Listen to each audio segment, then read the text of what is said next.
I wasn't old enough to understand what was going on during Watergate. I don't even, what year was that?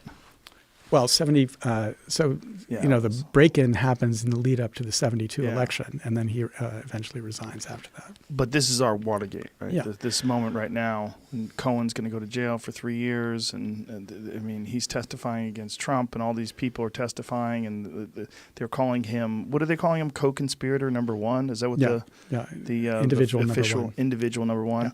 Yeah. This is a very unusual moment for us to be watching this all unfold and to see this slow dissection. What Mueller seems to be doing is like slowly closing off all the escape routes and slowly circling the troops around this one area that he's trying to that he's attacking. Yeah. So he's a brilliant tactician. Yeah. And so I think it's clear that the worst for Donald Trump is yet to come. And I do think the parallel is Watergate, but there's a really important difference here. So I'm old enough to remember Watergate. I was like 12 or 13 when this happened. And my uncle happened to be the lawyer who worked in the House of Representatives, convincing the House of Representatives to vote the articles of impeachment. So and that weekend when Nixon resigned, he came to visit us. We lived in the Kentucky part of Pennsylvania, the kind of right-wing middle part of the state. He came to visit us, and he told me this was going to happen, and that was the event. That was the weekend that I decided I wanted to become a lawyer. But the big difference between these two times is that when that happened, the way most people got access to news was 3 television networks. Every day they watched the news at the same time because there was nothing else on. And those 3 television networks kind of shot right down the middle and told the story as they saw it. It was kind of the Walter Cronkite era of news.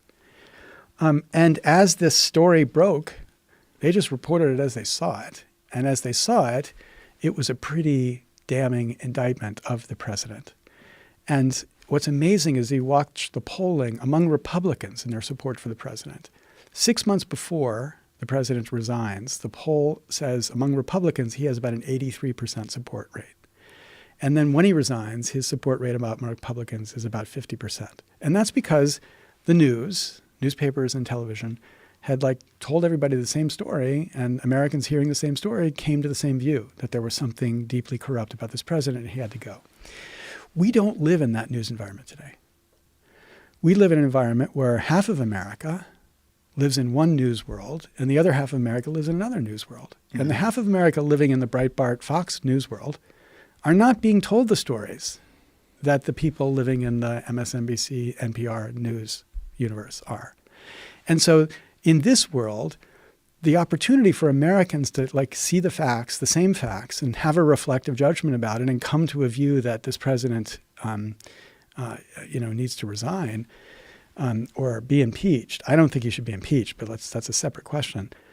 Is not possible. And that's what's so terrifying about it. When you live in a democracy where we don't all live in the same universe, right.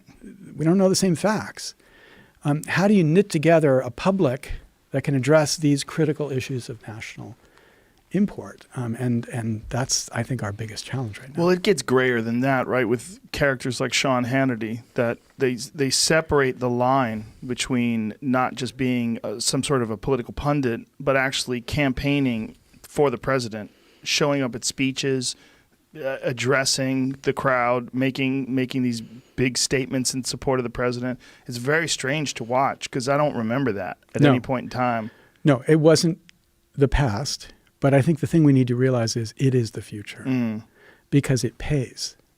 Cable news pays. Tremendously. When these people become partisan hacks inside of a politics of hate, which is the current politics of both the Democratic and Republican parties and the cable news stations, they build tribes who are deeply loyal to them.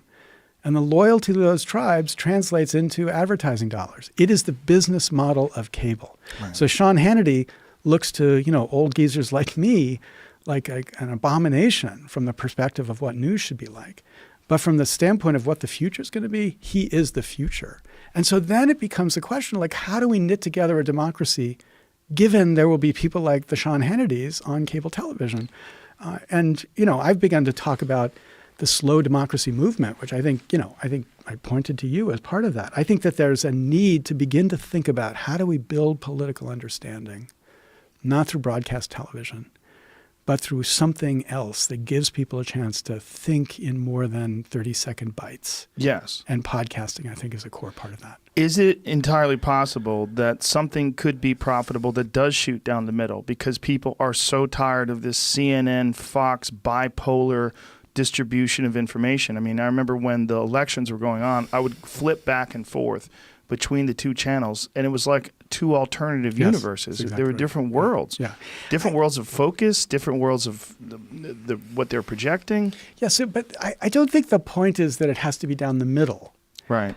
I think it has to be deep. So this is what I think is so powerful about podcasting. Like, the fact that you get people to listen to you talk about an idea for an hour, 2 hours, some of them 3 hours, is astonishing. Literally astonishing in an age where the most a cable news channel will allocate to a news story is a minute and a half, 2 minutes, 3 minutes, right? And in the context of like the tweet thinking of cable news, they can't afford to go deep on anything. And everything they're going to talk about are the things they can talk about sensibly in 25 seconds or 30 seconds or 40 seconds. And what because you've lived this life of like having deep conversations about things that are important, is that it sometimes takes more than 30 seconds to understand something. Always. Yeah. And the point is, if we have media that's focused at the 30-second chunk, and that's how America understands the issues, we're never going to get anywhere. And the only way to get someplace is to begin to have conversations that are at the hour-long chunk or the 2-hour-long chunk. And it's not important that that be neutral or balanced. I don't care if it's balanced. I care that it is attempting to be serious and in-depth, understanding the issue. So I don't care if Cato wants to have podcasts that try to tell us the deep story of Ayn Randian economics or something like that. That's fine. That's good. I think it's important that people start thinking about these issues in a richer, deeper way. And I think the challenge we have now is how do we begin to produce understanding, realizing that the world of Walter Cronkite is never coming back. And it might be a good thing, but it is just never coming back. And the world of Sean Hannity is a world that will destroy democracy. So how do we rebuild democracy outside of that? And, if you had to pick the three things that are the most hopeful, I think podcasting is number one.